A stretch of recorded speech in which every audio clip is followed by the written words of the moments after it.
Hello guys, प्रेमावी sociology point में आपका स्वागत है। समाजशास्त्र की जानकारी के लिए हम अपनी क्लास को आगे बढ़ाते हैं। आज का टॉपिक है प्रकार्यवादी Herbert Spencer. Functionalist Herbert Spencer के विषय में जानेंगे और ये टॉपिक बहुत ही महत्वपूर्ण है। इस टॉपिक से परीक्षाओं में अक्सर प्रश्न पूछे जाते हैं और इस टॉपिक में खास बात यह है कि इस टॉपिक में जो हर्बर्ट स्पेंसर के द्वारा जो बुक्स लिखी गई हैं और जो अवधारणाएं हैं ये बहुत ही इम्पॉर्टेंट है। इससे अक्सर प्रश्न पूछे जाते हैं, जैसे कि एक प्रश्न बन जाता है कि डार्विन का बुलडॉग किसे कहा जाता है। तो डार्विन का बुलडॉग हर्बर्ट स्पेंसर को कहा जाता है क्योंकि इनके मित्र के द्वारा ये संबोधन सूचक शब्द उनके द्वारा प्रयोग किया गया था। जो हर्बर्ट स्पेंसर के मित्र के द्वारा इन्हें बुलाया जाता था डार्विन का बुलडॉग कहकर, क्योंकि ये डार्विन के व्यक्तित्व से काफ़ी प्रभावित थे और डार्विन के जो विकासवादी मॉडल इन्होंने दिया था, प्राणी शास्त्रीय विकासवादी मॉडल, उससे प्रभावित होकर इन्होंने अपना सामाजिक विकासवादी मॉडल दिया। तो इसी कारण ये टॉपिक काफ़ी इम्पॉर्टेंट है। तो चलिए आगे बढ़ते हैं और जानते हैं इसके विषय में। आगे बढ़ने से पहले यदि आप मेरे चैनल पर पहली बार विजिट कर रहे हैं तो चैनल को लाइक शेयर सब्सक्राइब अवश्य कर लीजिए। जानते हैं, आगे बढ़ते हैं। सामाजिक डार्विनवाद, साम्यवाद एवं सामाजिक उद्विकास के जनक के रूप में इन्हें जाना जाता है और इनका जन्म यानी हर्बर्ट स्पेंसर का जन्म 27 अप्रैल 1820 को इंग्लैंड के डर्बी नामक शहर में हुआ था।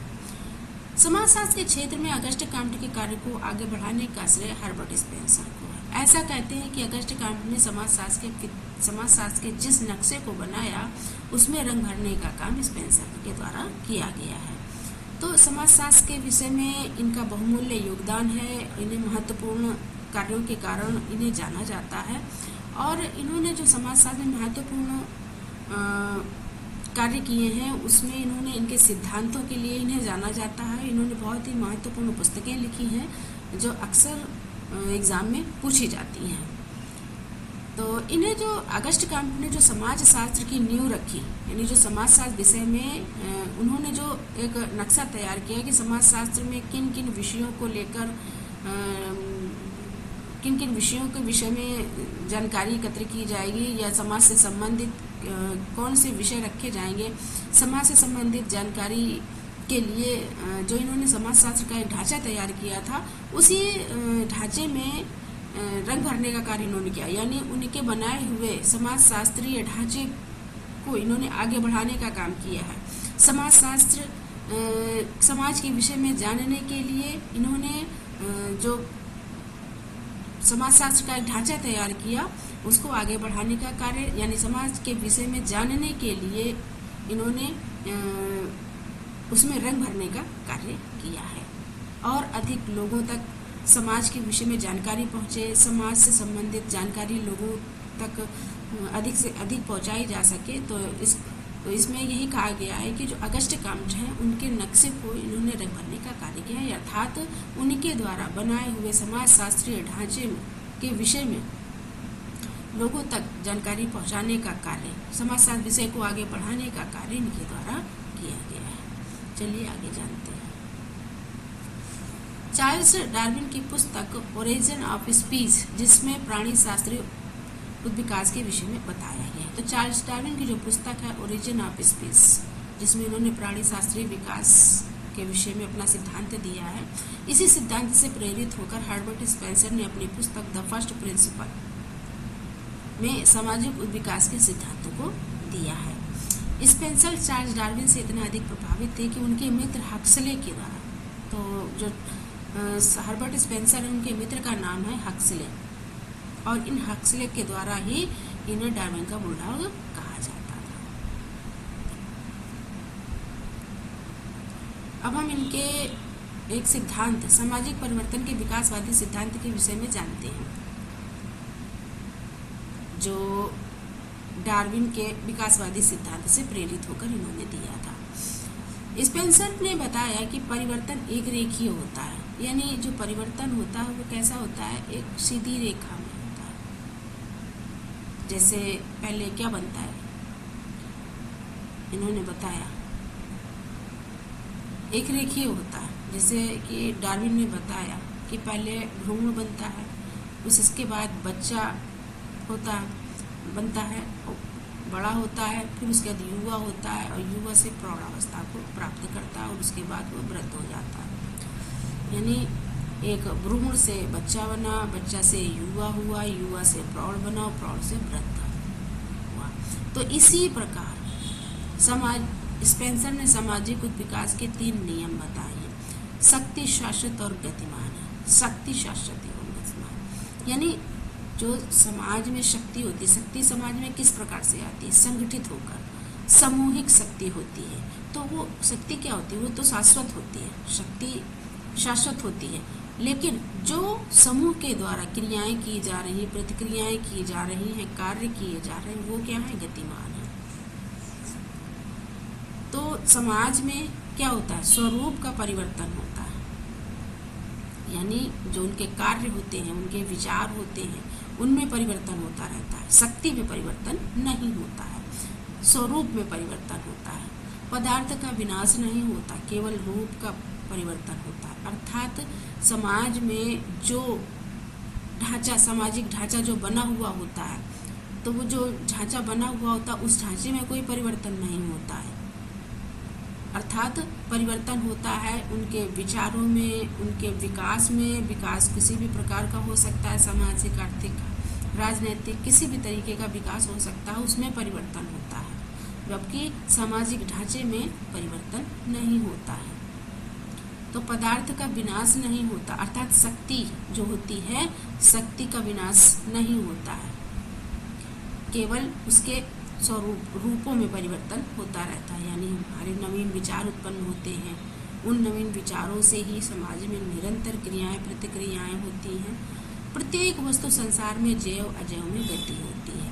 तो इस प्रकार स्पेंसर का कहना है कि समाज में चाहे वस्तु, चाहे भौतिक हो या अभौतिक हो, दोनों प्रकार की वस्तुएं, यानी चाहे जीव हो चाहे निर्जीव हो, दोनों प्रकार की वस्तुओं में परिवर्तन होता है, यानी गति होती है। तो इन्हीं 3 नियमों के अनुसार ही उन्होंने अपने सामाजिक विकासवादी सिद्धांत के विषय में बताया कि जो परिवर्तन होता है वो सीधी रेखा में होता है। अर्थात समाज में जो शक्ति होती है वो समूह में होती है, समूह से सामाजिक एकता होती है, और उन एकता में यानी जो होती है, जो परिवर्तन होता है वो उनके विचारों में के द्वारा होता है, उनके कार्यों के द्वारा होता है। अर्थात उनके शक्ति में परिवर्तन नहीं होता, सिर्फ उनकी सोचने में, विचारों में, उनके कार्यों में, क्रियाकलापों में, प्रतिक्रियाओं में निरंतर परिवर्तन होते रहते हैं। अब ये परिवर्तन, जैसे एक उदाहरण से हम समझ सकते हैं कि संसार में मान लीजिए एक व्यक्ति है, अब वो व्यक्ति कुछ सोचता है, फिर वो कुछ सोच कर अपने विचारों में परिवर्तन करता है कि या तो ये विचार जो भी सोचता है, कुछ भी सोच ले, परिवर्तन के विषय में मान लीजिए कपड़े खरीदने जाता है। अब वो जब कपड़े खरीदने जाएगा तो कपड़े में देखेगा कि ये कपड़ा मुझे बहुत अच्छा लग रहा है, लेकिन इस कपड़े में कुछ कमी है कि अगर मैं ये कपड़ा खरीदूंगा तो इसमें ऐसा हो सकता है, या तो ये कपड़ा अच्छा निकल सकता है, ये खराब निकल सकता है, मुझे दूसरा कपड़ा लेना चाहिए। तो ये निरंतर विचारों में परिवर्तन, गतिशीलता होती रहती है। ऐसे ही कार्यों में परिवर्तन होता है कि मैं ये कार्य करूँगा तो मुझे इतना लाभ होगा, मैं ये कार्य करूँगा तो मुझे ये हानि होगी। तो वो उसके विचारों में निरंतर परिवर्तन होता है, अधिक से अधिक लाभ का। ऐसे ही निर्जीव वस्तु होती है, निर्जीव वस्तुओं में भी यानी प्रकृति जो होती है वो इसमें भी निरंतर परिवर्तन होते रहते हैं। मौसमी परिवर्तन होते हैं, या प्रकृति में जो आपदाएं आती हैं उसके द्वारा परिवर्तन होते रहते। तो परिवर्तन प्रकृति का नियम है। अर्थात जो संसार में वस्तु है, जैव अथवा अजैव, निरंतर उसके अंदर परिवर्तन होते रहते। तो इसी कारण सामाजिक परिवर्तन होते हैं। ऐसा हर्बर्ट स्पेंसर ने कहा है कि समाज में भी निरंतर परिवर्तन होते रहते हैं। चलिए आगे हम बढ़ते हैं। अब हम जानते हैं हर्बर्ट स्पेंसर की अवधारणाएं जो बहुत ही इम्पोर्टेंट है। इसमें इन्होंने विकास के नियम के विषय में बताया जो अभी हमने जाना।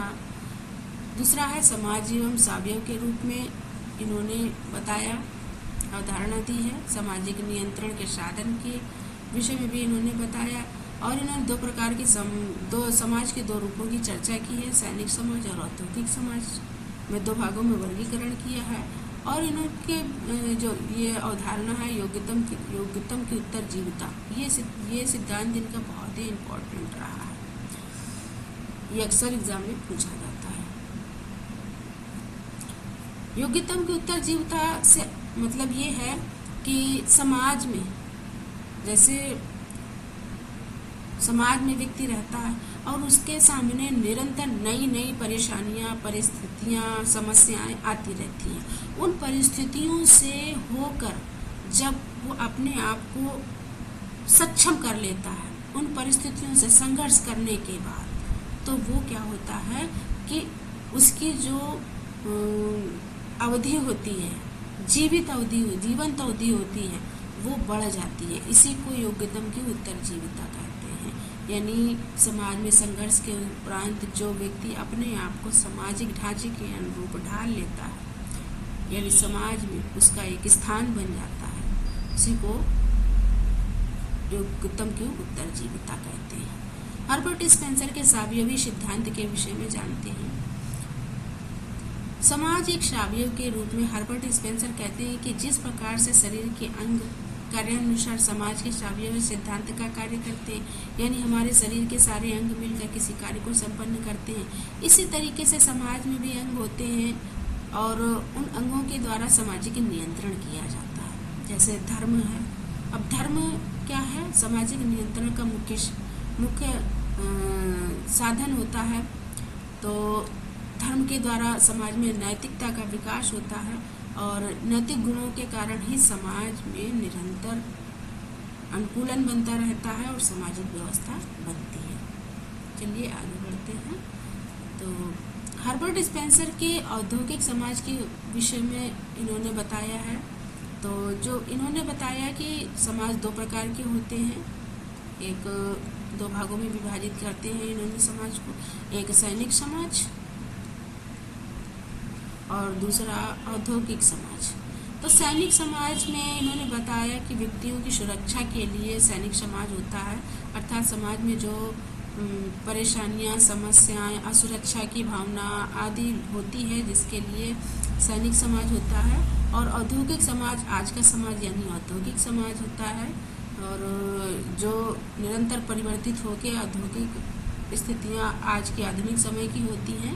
तो सैनिक समाज और औद्योगिक समाज के विषय में इन्होंने बताया, जिसकी उत्पत्ति सैनिक समाज से हुई है। औद्योगिक समाज की उत्पत्ति किससे हुई है? औद्योगिक समाज से हुई है, सैनिक समाज से हुई है। सॉरी, औद्योगिक समाज की उत्पत्ति सैनिक समाज से, क्योंकि जब समाज में जो उत्पादन के साधन जो होते हैं वो समान नहीं होते हैं, तो उनमें अपनी मूल आवश्यकताओं को पूर्ण करने में समस्याएं होती हैं, जिसके कारण निरंतर औद्योगिक गतिविधियां होती रहती हैं, औद्योगिक संघर्ष होते रहते हैं और इन औद्योगिक संघर्षों के कारण ही औद्योगिक समाज बनता है। औद्योगिक समाज के कार्य लोगों के हितों के लिए तथा समाज कल्याण के लिए होते हैं, अर्थात समाज में हर व्यक्ति की मूल आवश्यकताएं होती हैं और हर व्यक्ति की मूल आवश्यकताओं को पूर्ण करने के लिए ही औद्योगिक समाज बनते हैं। यानी इन औद्योगिक समाजों का कार्य क्या है? समाज कल्याण के लिए कार्य है। आगे चलते हैं। हर्बर्ट स्पेंसर के द्वारा समाजों के विभाजन किया गया है कि प्राचीन समाज से आधुनिक समाज में जो परिवर्तन हुए हैं वो किन किन चरणों से होकर हुए हैं। तो हर्बर्ट स्पेंसर ने उद्विकास के नियमों का प्रतिपादन किया है। नियम की उद्विकास किन चरणों से होकर हुआ है? तो उद्विकास 4 चरणों से इन्होंने माना है। सबसे पहले सरल समाज को माना है, फिर मिश्रित या यौगिक समाज को माना है, फिर 2 यौगिक यानी दोहरे समाज को माना है और फिर त्रियौगिक या तिहरे समाज। क्योंकि सरल समाज था, उस समय की जो आर्थिक गतिविधियां थी वो सरल और सादा जीवन था। फिर उसके बाद अपनी आवश्यकताओं की पूर्ण करने के लिए आर्थिक गतिविधियां हुई और उसके बाद सरल और औद्योगिक गतिविधियाँ दोनों मिलकर दोहरे समाज का निर्माण करती हैं और उसके बाद जो तीसरा समाज है वो आधुनिक समाज है। इस प्रकार से इन चरणों से होते हुए समाज का विकास हुआ। आगे है हर्बर्ट स्पेंसर की कृतियों के विषय में, जो बहुत ही इम्पोर्टेंट है परीक्षा की दृष्टि से, बहुत ही इनके विषय में अक्सर एग्जाम में पूछा जाता है, इस वजह से इम्पोर्टेंट है। सोशल स्टैटिक्स 1850 में प्रकाशित हुई थी। फर्स्ट प्रिंसिपल, जो अक्सर एग्जाम में पूछ ली जाती है, 1863 में प्रकाशित हुई थी। प्रिंसिपल ऑफ सोशोलॉजी 1873 में प्रकाशित हुई थी। प्रिंसिपल ऑफ एथिक्स 1870 में प्रकाशित हुई थी और प्रिंसिपल ऑफ बायोलॉजी जो 1893 में प्रकाशित हुई थी। तो हम लोगों ने आज हर्बर्ट स्पेंसर के विषय में जाना और इनके जो अवधारणाएं हैं, ये मुख्य अवधारणाएं हैं। इन्होंने इनकी और भी अवधारणाएं हैं, तो वीडियो लंबी हो जाती है, इस कारण से मुख्य अवधारणाओं को इसमें रखा है। तो वीडियो यदि आपको अच्छी लगी हो तो चैनल को सब्सक्राइब अवश्य कर दें। Thanks for watching.